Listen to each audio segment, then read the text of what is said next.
जो भाजपा को यहां से हरा सकता उसका नाम क्या है बताओ? आवाज में और ताकत आनी चाहिए, वहां से भी आनी चाहिए, वहां से भी आनी चाहिए। उसका नाम क्या है बताओ? जो योगी और मोदी को रोक सकेगा उसका नाम बताओ। अब अखिलेश, बड़े और छोटे अखिलेश, देख लो जनता ने कह दिया किसको वोट देंगे, किसको वोट देंगे, किसको वोट देंगे।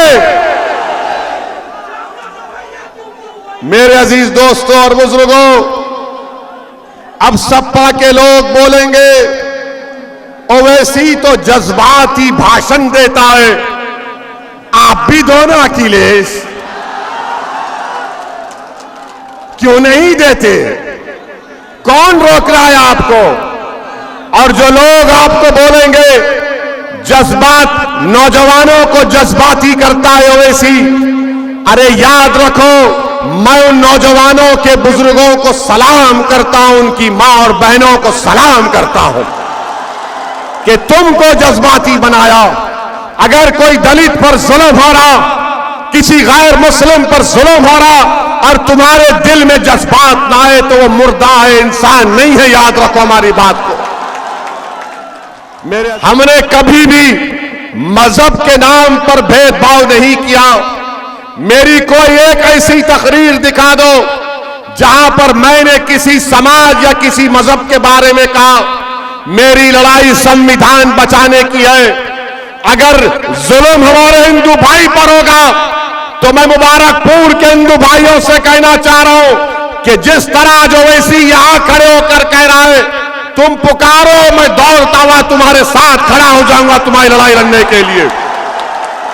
अगर मुबारकपुर का दलित आवाज देगा कि ओवैसी आ जाओ, अंबेडकर के संविधान को बचाना है, अंबेडकर के मान और सम्मान को उठाना है, तो खुदा की कसम ओवैसी उस दलित परिवार के साथ खड़ा होकर लड़ाई लड़ेगा।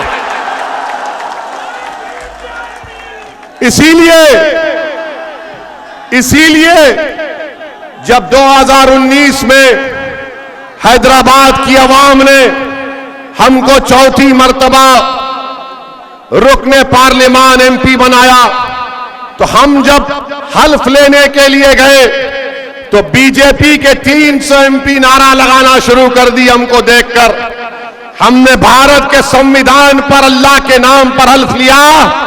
उसके बाद हमने नारा लगाया जय भीम, तो बीजेपी के लोगों एमपी सन्नाटे में आ गए। मेरे अजीज दोस्तों और बुजुर्गों, हम आपको बता रहे थे कि कोई आपसे कहेगा हमारे जाने के बाद, कोई कहेगा कि अगर गुड्डू जमाली जाएंगे क्या होगा। आप उनको बताना, उनको आप पैगाम देना, और जिसके दिलो दिमाग में ये बात है उन तक हमारी बात पहुंचा देना कि भारत की पार्लियामेंट में 540 की ऐवान है, जिसमें मजलिस-ए-इत्तेहादुल मुस्लिमीन के 2 सांसद हैं। कितने हैं? 2 हैं। और जब दोनों में से एक खड़े हो जाते हैं पार्लियामेंट में आपकी बात करने के लिए, आपके इंसाफ की बात करने के लिए, गरीब, मजलूम, अति पिछड़ा, दलित की बात करने के लिए, तो क्या होता है? हम जब खड़े हो जाते, जब दलित की बात करने के लिए, अंबेडकर के संविधान को बचाने की जब बात हम करते हैं, तो बीजेपी के 306 एमपी खड़े होकर ओवैसी को बोलते हैं बैठ जा, बैठ जा, बैठ जा। तो मालूम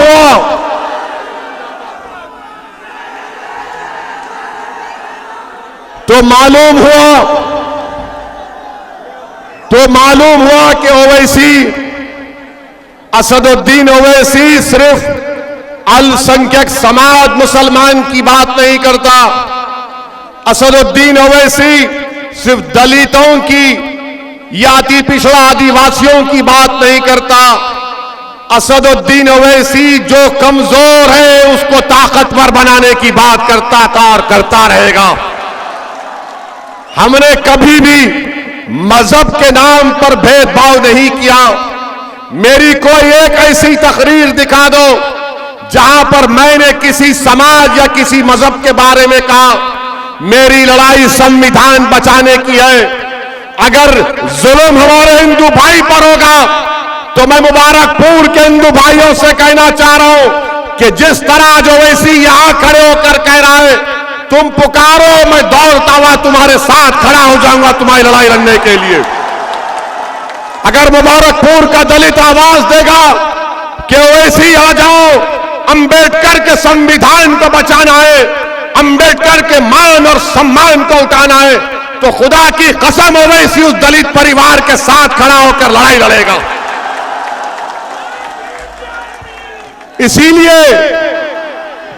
इसीलिए जब 2019 में हैदराबाद की आवाम ने हमको चौथी मर्तबा रुकने पार्लियामान एमपी बनाया तो हम जब हल्फ लेने के लिए गए तो बीजेपी के 300 एमपी नारा लगाना शुरू कर दी। हमको देखकर हमने भारत के संविधान पर अल्लाह के नाम पर हल्फ लिया।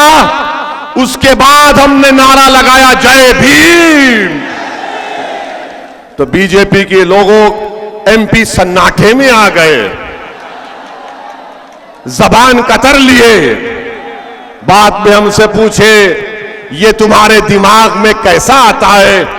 हमने कहा दिमाग में नहीं, हमारे दिल में बाबा साहब अंबेडकर हैं। हमारी सोच और फिक्र में किसी से नफरत नहीं है। हम कमजोरों को मजबूत बनाना चाहते हैं, हम कमजोरों को ताकतवर बनाना चाहते हैं। जिस पर जुल्म हो रहा उसके जुल्म को रोककर मजलूम को इंसाफ दिलाना चाहते हैं। लोग आपसे पूछेंगे कि मजलिस ने हैदराबाद में क्या किया। हमारे पास हैदराबाद में मजलिस ने 7 विधायक है, कोई मंत्री नहीं है, कभी सत्ता में नहीं गए ना जाएंगे, मगर हमने जिनसे वोट लिया उनके लिए हमने मेडिकल कॉलेज को कायम किया। कब कायम किया? 40 साल हो गए मेडिकल कॉलेज बनकर, इंजीनियरिंग कॉलेज बनकर, MBA, MCA, school of nursing, pharmacy, architecture college और 2-2 बड़े अस्पताल चलाते हैं जहां पर कम से कम पैसों में गरीबों का इलाज किया जाता है। और लोग फिर बोलेंगे ओवैसी के भाई अकबरुद्दीन की भाषण के बारे में बोलते हैं, तो आपको बता रहा हूं कि अकबरुद्दीन ओवैसी ने अपने विधानसभा में अकबरुद्दीन ओवैसी ने वहां पर एक सिम्हावानी महाकाली टेम्पल है और एक जंगममेट में राघवेंद्र मंडपम है। अकबरुद्दीन ओवैसी ने हमारे प्रदेश के मुख्यमंत्री से मिलकर इस मंदिर के हमारे हिंदू भाइयों से, सरकार से उन्होंने 4 मल्टीपर्पस फंक्शन हॉल सरकार से मंजूर करवा। इन 2 मंदिरों के लिए 20 करोड़ सरकार ने मंजूर किए। ये हम पर इल्जाम लगाते हैं कि ओवैसी भड़काऊ भाषण देता है,